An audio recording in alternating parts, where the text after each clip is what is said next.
cojo y me voy. Tu análisis favorito del partido del Real Zaragoza en León Sepia. ¿Qué tal? ¿Cómo estáis, abonados de leonsepia.com? Aquí con más diferencia y con más retraso del habitual, porque el partido se jugó hace ya casi 72 horas, ¿no? La noche del viernes, pero aquí estamos como cada lunes con el análisis postpartido de ese empate a un gol en Valencia, en el campo del Levante, que no sé qué cuerpos dejó, porque así como la primera parte fue absolutamente pálida, anodina, un ejercicio yo creo que de cierta impotencia, ¿no? Y de marcada inferioridad por parte del Real Zaragoza. En la segunda, a raíz de la entrada sobre todo de Iván Azón, yo creo que Iván nos cambia la vida, ¿no? El equipo fue otro, consiguió empatar con los mismos jugadores, con ese muy buen gol de Bermejo, luego vino la expulsión del Levante. Levante le dio 2 veces al larguero, pero el Zaragoza tuvo 3-4 contras de patio de colegio para poder llevarse los 3 puntos y darle un hachazo a la salvación, a la permanencia. No sé qué cuerpos dejó todo ese cóctel de emociones que se vivió especialmente en la segunda parte del encuentro. Empieza por ti, Dani. ¿Cómo viste el partido y qué sensaciones te dejó? Bueno, yo creo que hay una sensación generalizada, ¿no? Que es la de pensar lo que podría llegar a ser o haber sido este equipo si hubiera tenido a Iván Azón en condiciones toda la temporada, si, bueno, como parece que puede llegar a juntar Bebé, Simeone, Azón en ataque en los próximos partidos. Sabemos que tampoco está Mollejo, ¿no? Ese regusto un tanto amargo de que este equipo podía haber dado algo más de sí si todos hubieran estado sanos durante buena parte de la temporada, pero como no ha sido así, el equipo está donde está y va a tener que luchar hasta el final por conseguir la salvación. Pablo, ¿te creías esas acciones finales, ese ganar o morir, ¿no? Que planteó el Levante en los últimos minutos y esas contras que las veías por la tele y decías, es imposible que esta no la aprovechemos? La anterior la hemos desaprovechado, pero es imposible que esta no la aprovechemos. Era más casi un fútbol propio de los años, no sé, 70 o anteriores, ¿no? Pero desde que nosotros vemos fútbol y desde que tú lo jugaste, esos finales son muy difíciles de ver, ¿no? En el fútbol profesional. Sí, parecía más un partido de último de liga, los dos jugándose el descenso y el que no ganaba descendía, porque se rompió demasiado y, como bien dices, con contras que pudimos haber quitado el resultado y haber conseguido 3 puntos importantísimos, pero también quedando descolgados sin acabar jugada, con lo cual por el otro lado también dábamos facilidades relativas al rival, ¿no? No me gustó ese final en ese sentido. Sí me gustó en el punto honor y las ganas que pusieron los jugadores, que acabaron destrozados, pero sí es verdad que también influyó pues que al final pues Iván está sin ritmo, Bebe llegaba y también le falta ritmo, entonces en esos minutos si llegan a estar un poco más enteros físicamente sí se podía haber resuelto el partido. Pero no me gusta el que se haya tan alocado tantas jugadas y que se rompa, ¿no? Porque no somos un equipo que esté para regalar nada y, bueno, la fase 1 tiene que ser cuando llegas arriba intentar acabar jugada. Eso que no te guste, Pablo, indica que tienes alma de entrenador y todavía mantienes la piel de defensa. Que los defensas, cuando veían que sus compañeros iban muy alegremente hacia arriba y no volvían, no les hacía demasiada gracia. Quería centrar el análisis precisamente en lo que ha comentado Pablo, ¿no? En por qué se decidió tan mal en esos últimos minutos y la sensación, o creo que la clave puede estar en lo que decías. Que me parece que el relato del partido, el guión del partido, el verte tan inferior durante la primera parte, el verte por debajo en el marcador, luego la lesión de Dybala, que hablaremos sobre ello, y también sobre las declaraciones de Fran Escribá, hizo que, creo, desde mi punto de vista, que tanto Azón como Bebé entraran en el partido algo antes de lo que tenías previsto. Quizá Azón tenías previsto darle 30 minutos y terminó jugando 45, y Bebé tenías previsto darle 20-25 y terminó jugando casi 40, ¿no? Y eso hace que dos jugadores que no tenían el depósito lleno, que no tenían ese fondo físico, bueno, pues en los minutos finales se les nublara la mente y la capacidad de decisión. ¿Crees que podía estar por ahí la clave, Dani? Luego lo bueno es que pese a que jugaron más de lo que se pensaba y a un ritmo y a una exigencia alta, aguantaron y bueno, pues están disponibles para ser de la partida contra el Granada.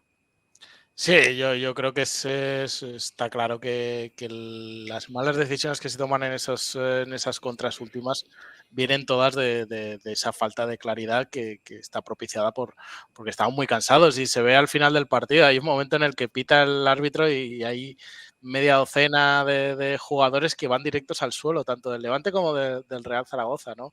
Hacia el final de una prórroga, más que de 90 minutos. Parecía eso, el final de una prórroga.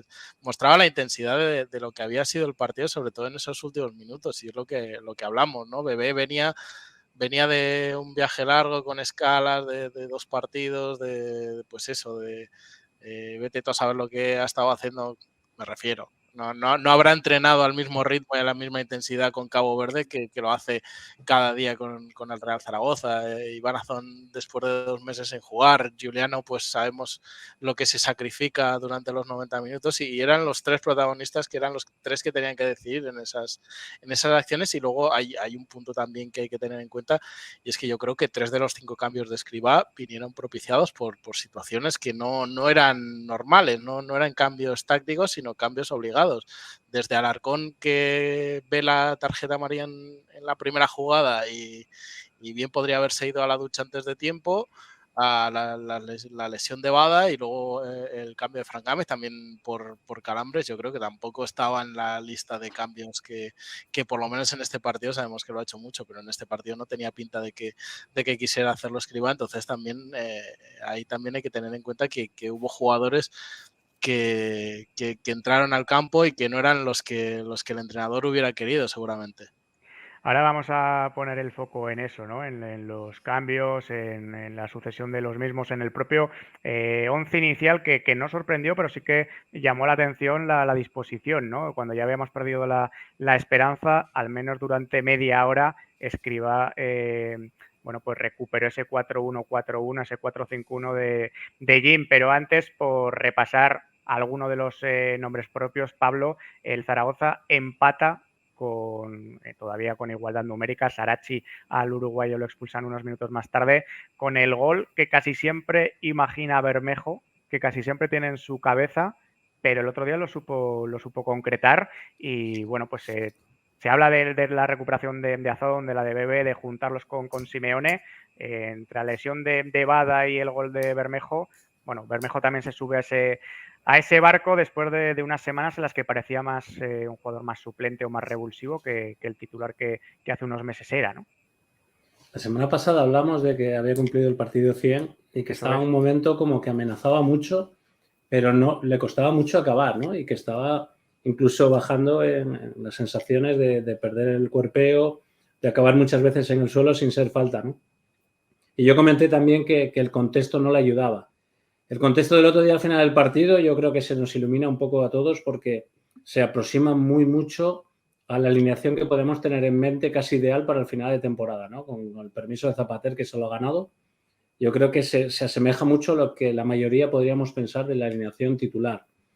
Entonces, está claro que con Iván, Bebé y Giuliano este equipo es otra cosa ofensivamente, amenaza más y pueden aparecer más espacios. Entonces, yo no sé decir cuánto tiene de culpa en esa jugada el hecho de que estén esos jugadores que atraigan gente y cuánto tiene Bermejo porque hace una jugada, una conducción que siempre esperamos de él, conducciones hacia adentro y luego la finaliza de maravilla, ¿no? Entonces, por eso te digo que no sé si es media docena de uno y 6 de otro. Entonces, sí, yo creo que lo que me gustó, lo mismo que el final en esas jugadas, no me gustó porque aceptamos demasiado riesgo para no terminar las jugadas. Sí, el equipo que termina, incluida con la jugada de Bermejo, sí me deja un buen sabor pensando que esa alineación se puede repetir. Siempre vuelvo a repetir con el permiso del señor Zapater que se lo ha ganado a pulso. Que al final cuando juntas a 4 delanteros o atacantes que ninguno está fuera de posición y todos bueno, pues están en su mejor momento, el equipo lo nota. El equipo me parece que en ningún momento le da el potencial de su plantilla para pelear esa sexta plaza, ya no ahora, obviamente que está fuera de rango, pero a lo largo de toda la temporada, pero sí que cuando juntaba su arsenal ofensivo, recuerdo los 30 primeros minutos contra la Ponferradina, el día de la última recaída de Azón, precisamente hasta esa lesión muscular de Iván, que el equipo casi volaba, ¿no? En el campo rival. Todavía no había llegado Bebé, estamos hablando de finales de enero, pero jugaba Mollejo y el equipo con Mollejo, Bermejo, Simeone y Azón le puso muchos problemas a la Ponferradina en esos primeros 30 minutos. Estoy de acuerdo contigo, Pablo, en que en el gol de Bermejo tiene mucho que ver la atracción especialmente de Bebé, porque la defensa se hunde esperando que Bermejo filtre el pase a un Bebé que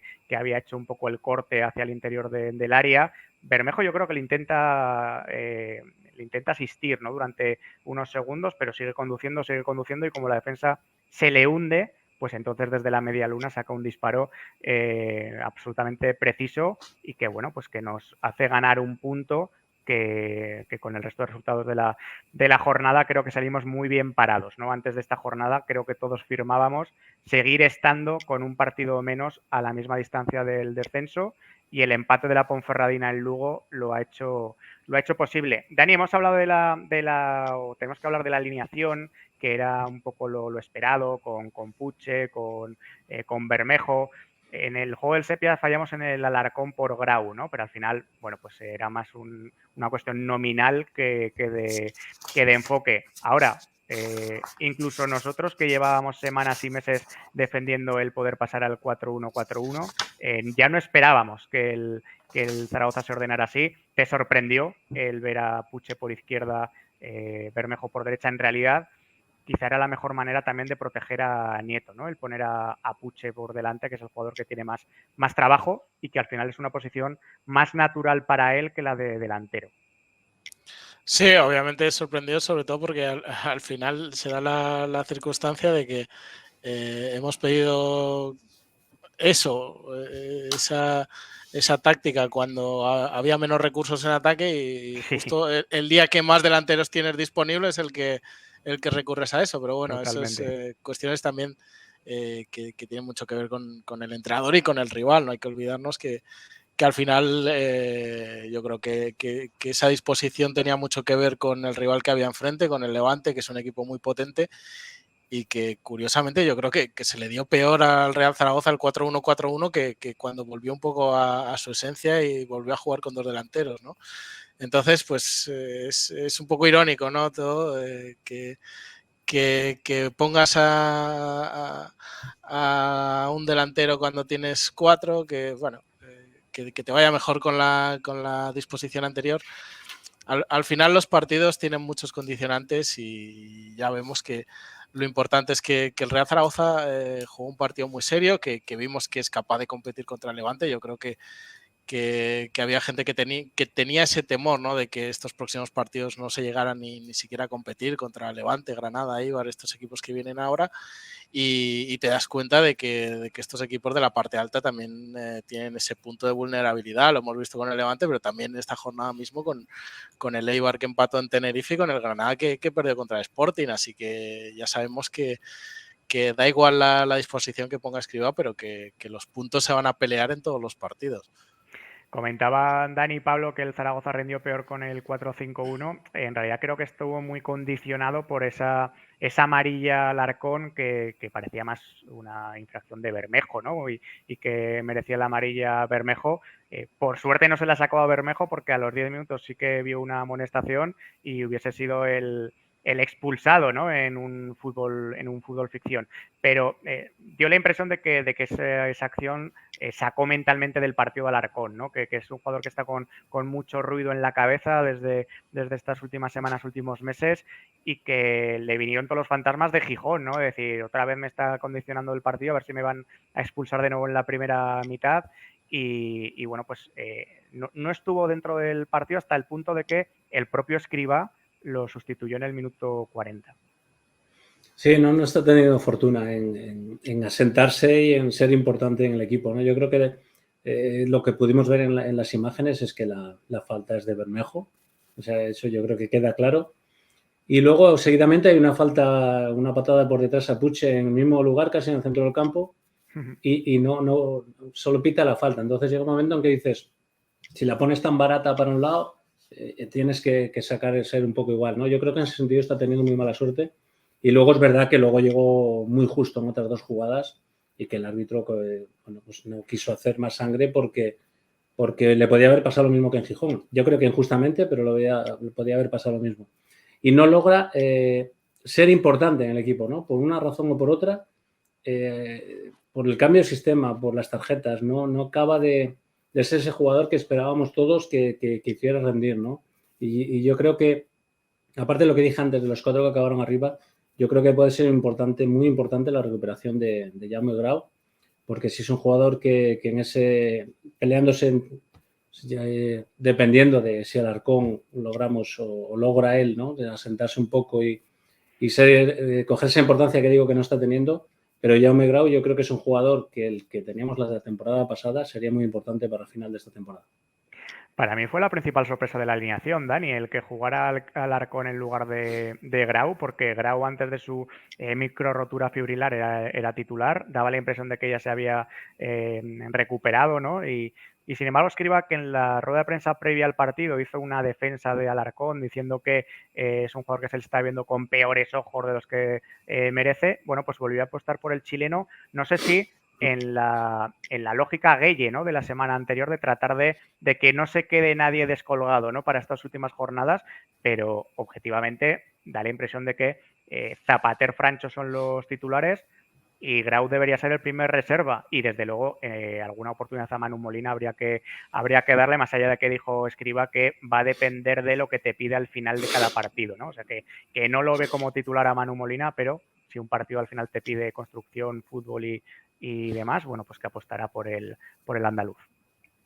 Precisamente yo creo que el partido del Levante pedía a Manu Molina, ¿eh? Sobre todo después de la expulsión. Mantener la posesión, defenderte con la pelota. Ese rato que hubo de una cierta tranquilidad, que el Real Zaragoza tenía la posesión prácticamente todo el tiempo y solo aparecía Bermejo para recibir, había mucho Bermejo Francho y sin saber muy bien qué hacer. En ese contexto seguramente hubiera podido entrar Manu Molina, pero es lo que hablábamos antes, ¿no? Se había hecho ya el cambio de Bada, se habían hecho varios cambios, tenías a Fran Gámez quizá un poco acalambrado y no llegó a darse la situación, pero en ese contexto de superioridad seguramente sí que Escriba habría visto a Manu Molina y creo que también a Pausans, me parece que estuvo incluso a punto de salir y por alguna razón, ya digo, creo que por temas de lesiones de otros futbolistas y de otros cambios no llegó a salir. Pero sí, yo creo que ya te digo que este partido estuvo algo condicionado por esas circunstancias. Y es verdad que a lo mejor el tema de Jaume Grau también viene por el hecho de que, pues eso, salía de una lesión y a lo mejor veía más ante la exigencia física que te podía reclamar un partido como el del Levante, pues un futbolista como Alarcón, pero esa tarjeta tan temprana condicionó mucho la actuación de Alarcón que al final le vimos poco más de media hora. Y al final puede ser incluso contraproducente, ¿no? Salió de titular, duró poquito y a ver cómo está ahora también el futbolista porque esas cosas también pesan en la conciencia. Quizás sean los dos jugadores que peor parados salieron del partido, ¿no? Precisamente se sustituyeron uno al otro, va dentro del minuto 40 por Alarcón. Pablo, ¿te sorprendió el cambio? Digo por ser el minuto 40 ya, me refiero, porque desde la amarilla al arco en el minuto 10, como tú has comentado, hubo 2-3 acciones en las que el árbitro dio la impresión de, bueno, que le estaba indultando, ¿no? Que le estaba perdonando la segunda amarilla, pero hubo 30 minutos de esa sensación hasta que Escriba, bueno, pues optó por dar entrada a Bada. Quedaban solo 5 minutos para el descanso, hubo un añadido largo, al final fueron 10 minutos, pero ¿te sorprendió el momento en el que Escriba decide hacer el cambio? Lo digo porque gastas una ventana, ¿no? Es decir, si esperas al descanso, aunque tienes esos 5 minutos de riesgo, bueno, pues una ventana gratis la tienes y ya venías de estar en ese riesgo, en ese sufrimiento, media hora, no 10 minutos. Sí, pero igual él apreció algo de de falta de intensidad por miedo a eso, ¿no? A una expulsión, no lo sé. Sí me sorprendió, lógicamente, faltando tampoco por gastar una ventana, pero yo creo que hace bien, o sea, hace bien en el sentido que tiene que tomar decisiones el entrenador y no nos tienen que gustar. Podemos opinar que era mejor esperar al descanso, pero él tiene que tomar decisiones. Y si ve la cosa que no está clara, pues adelante. El problema, pues bueno, pues que gastas una ventana y sobre todo el problema es que el jugador que entra se tiene que marchar lesionado otra vez, ¿no? Porque luego hablaremos por un tema, además, un poco rocambolesco, ¿no? De que se diga en rueda de prensa que no sabía que salía vendado, ni... Yo creo que eso sí es más peligroso porque por la imagen que da y por lo que intuye, ¿no? De falta de comunicación entre algunos estamentos ante una situación muy importante y que al final, imagínate que hace otros cambios y esa lesión se produce 10 minutos más tarde y tú no puedes reaccionar, ¿no? Entonces, es un tema bastante peliagudo. Lo del cambio al minuto 39 no es lo habitual, me extrañó, pero no lo veo mal. ¿Tú habías visto alguna vez una situación así, Pablo, de un entrenador que en rueda de prensa post partido reconoce que no era consciente de que un jugador estaba lesionado, que nadie le había informado? Ha habido bastante revuelo en estos días posteriores al choque con esas declaraciones de Escribá. Creo que es absolutamente lógico, ¿no? que haya despertado esa sensación y creo que Escribá, como todas las cosas que dice en sala de prensa, si lo comenta es de una manera consciente, ¿no? No es algo que se le escape y luego se arrepienta de haberlo dicho. Es que yo creo que lo que no es habitual es que lo diga en rueda de prensa, ¿no? Nos está acostumbrando a decir cosas que igual otros entrenadores se callan. Yo sí, tienes situaciones en las que tienes una molestia de un tobillo, una molestia de la espalda, una molestia, pero son molestias entre comillas controladas, ¿no? Que tú entras al vestuario antes de un partido y hay muchos que se vendan, que se dan masaje, que están con el fisio, entonces todos, yo no recuerdo desde los 20 años, por decirte algo, jugar un partido sin molestias. Otra cosa es que ya sea un problema que te obliga a salir vendado y que eso no pase por el entrenador, porque al final estás en el vestuario y tú estás viendo quién se venda y quién se no. Entonces, eso ya es más complicado. Y cuando lo soltó así de repente en la sala de prensa, lógicamente porque no le ha gustado y porque yo dio a entender, o yo quise entender, que hay una situación que deberían haberle avisado de él, del riesgo que podía haber, y no se le ha avisado, ¿no? Porque ya dijo él que si no hubiera sacado a otra persona, lógicamente. Entonces, no es normal estas cosas así tan graves. Por molestias pequeñas sí, pero yo creo que por esto no recuerdo ningún caso. No es la primera vez, ¿no, Dani, que Escribá hace unas declaraciones explícitas en sala de prensa a lo largo de todos estos meses al frente del equipo? Bueno, pues recordamos el caso de James, recordamos el caso del propio Pape después de ese partido en la Romareda. Ha habido unas cuantas más. ¿Tú cómo lo valoras? Porque es lo de siempre, ¿no? Si un entrenador dice inconcreciones y habla en abstracto, se le recrimina, pero si por momentos también es claro, ¿no? Y es explícito, también parece que se está pasando un poco de frenada. ¿Tú cómo lo valoras? Bueno, no hay que irse muy lejos, ¿eh? En la previa ya dijo de Bada que lo de ahorrarse esfuerzos que era algo que no se podía hacer, ¿no? Y ya se señaló de alguna manera ese momento de Bada en el gol del Albacete.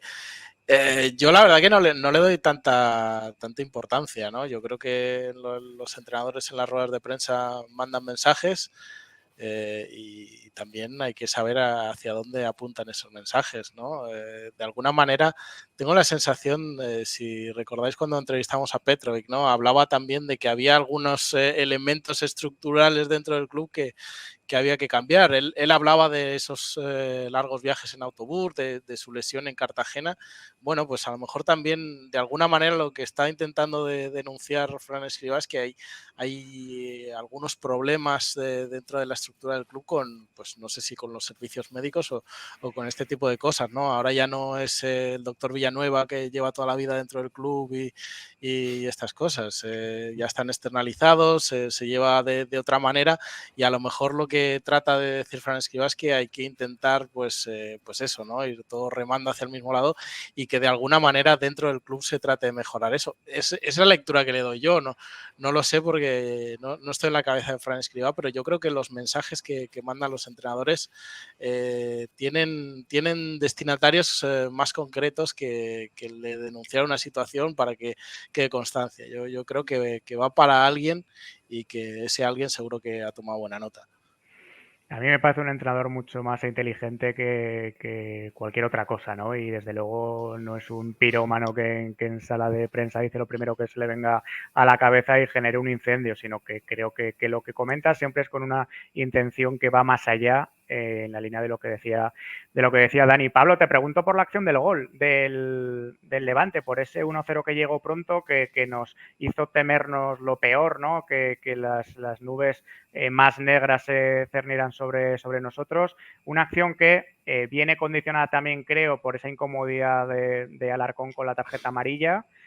Luego me parece que Iborra le gana demasiado fácil la posición a Yair y a partir de ahí Cristian salva el primer mano a mano de la noche. En la segunda parte le saca otro a Montiel, pero bueno, pues el rechace le llega a Montiel que la coloca fuera del alcance del rosarino pese a su esfuerzo final. ¿Qué te pareció el gol desde el punto de vista defensivo? Pues que entraron demasiado fácil por el medio, con el día que más gente acumulabas en esa zona, ¿no? Sí es verdad que era el peligro que sabíamos que podía tener Levante, te hace mucho daño, pero ganando posiciones demasiado fácil, ¿no? La de Yair al final le gana la posición y está en una situación en que tampoco ya puede entrar muy fuerte por lo que puede suceder. Y bueno, la pena es la segunda acción, ¿no? Porque la primera la gana muy bien Cristian y en ese rechace, que ahí el jugador está más hábil, o sea, más listo y más rápido que Zapatero en el rechace. Y luego es que es muy difícil. Tiene un jugador debajo de palos, otro delante, Cristian la toca. La verdad es que es no me gusta hablar de suerte, pero lo mismo que la primera era como más clara, la que salva a Cristian. La segunda que toca a Cristian y luego que era más difícil que entrara. Sí es verdad que a mí me preocupó porque dio la sensación de que era muy fácil y me daba miedo qué podría pasar, porque ya no es el gol, sino que te estaba dando la sensación como que estaba jugando un equipo muy superior al otro, ¿no? Como que además el otro sabía que estaba jugando contra un equipo superior y al Zaragoza le estaba faltando mucha confianza, sobre todo con balón. Sí estaban trabajando muy bien, pero no teníamos confianza y ofensivamente estábamos creando muy poco. Entonces, ese momento sí me asustó. Digo, a ver si ahora se va a sentar de verdad el Levante y nos rompe. Pero bueno, por suerte el equipo ya no es como antes, aguanta y bueno, pues con ese cambio extraño o poco habitual y con el trabajo, pues supimos sacar un punto. Qué jugador es Montiel, ¿eh? A mí me parece uno de los demonios de la categoría. Yo creo que es un futbolista que, no sé si en el Levante dependerá de que asciendan o no, pero es un futbolista que el año que viene tiene que estar en primera división. Creo que fue la principal pesadilla del Levante durante todo el partido. Es cierto que en la primera mitad de Frutos exigió a Nieto, pero en la segunda parte Nieto le ganó la partida. Está rodeado de nombres mucho más ilustres que el suyo, ¿no? En el fútbol español, como el propio de Frutos, Campaña, Iborra, Soldado, pero me parece que ahora mismo el mejor jugador del Levante es Montiel y creo que fue el mejor del partido y que él prácticamente solo lo pudo ganar. Dani, os hago la última, una para cada uno. En el caso de Bada, yendo al cambio en sí, más allá de toda la polémica que ha habido alrededor, ¿te llamó la atención que fuera Bada por Alarcón? Lo puede justificar el marcador, ¿no? El ir 1-0 abajo, el tener que cambiar la estructura, proponer otra cosa, porque bueno, ya habías vuelto al 4-4-2, es cierto, vuelves en el minuto 30, colocando a Bermejo en banda izquierda y a Francho en banda derecha, pero como ya habías vuelto al 4-4-2 y con las declaraciones que hizo sobre Bada en el día anterior, yo pensaba que el que por Alarcón iba a entrar Grau y sin embargo olvidémonos de la venda en la pierna su decisión es meter a Bada. Con el 1-0 se puede entender, pero ¿te sorprendió? ¿Esperabas a Grau? ¿Hubieras cambiado también tú a Alarcón por Bada? La verdad que no sé decirte, ¿no? Porque depende de muchos factores, ¿no? También habría que saber, pues eso, el estado al que se encontraba. Hablaba antes de tema Grau, como la posibilidad de que no esté a tope todavía después de la lesión. Obviamente Bada, si salió y se lesionó es porque tampoco estaba a tope, pero claro, si Escribano lo sabía, pues queda ahí un poco esa duda, ¿no? De saberlo. Creo que claro, necesitando ir hacia adelante puede ser el cambio lógico, y también incluso en el propio manejo del vestuario y el manejo del futbolista, ¿no? Después de una crítica, pues a lo mejor también necesitas darle ese aliento para que acabe encontrando su mejor nivel, porque al final yo creo que ni Escribán ni ningún entrenador tiene tendencia a tirarse piedras hacia su propio tejado. Por mucho que critiques a un futbolista, si sabes que es necesario y que va a ser la mejor opción para el equipo, lo tienes que poner. Y eso es así.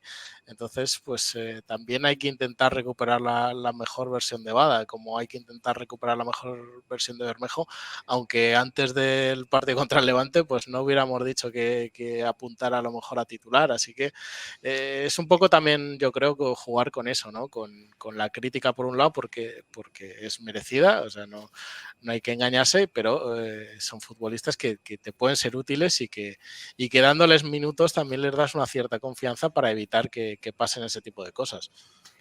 Pablo, te iba a hacer una última, pero nos la vamos a guardar para el Tribuna Fondo Norte de esta semana en la web, en leonsepia.com. Sabéis que en la sección semanal de Pablo, su contracrónica del partido, escribió un par de párrafos y luego lo completamos con un vídeo de 10 minutos charlando sobre el encuentro. Así que para el Tribuna Fondo Norte de esta semana, que lo publicaremos mañana en la web, te dejo esa pregunta pendiente. Y aquí terminamos el postpartido, el toco y me voy de este encuentro contra el Levante, desempate a 1 del encuentro que abrió la jornada 34 de Liga el viernes por la noche. Seguimos con quienes estáis viéndonos en directo en Twitch. Hasta la semana que viene. Chao. Toco y me voy. Tu análisis favorito del partido. Toco y me voy. Tu análisis favorito del partido del Real Zaragoza en León Sepia.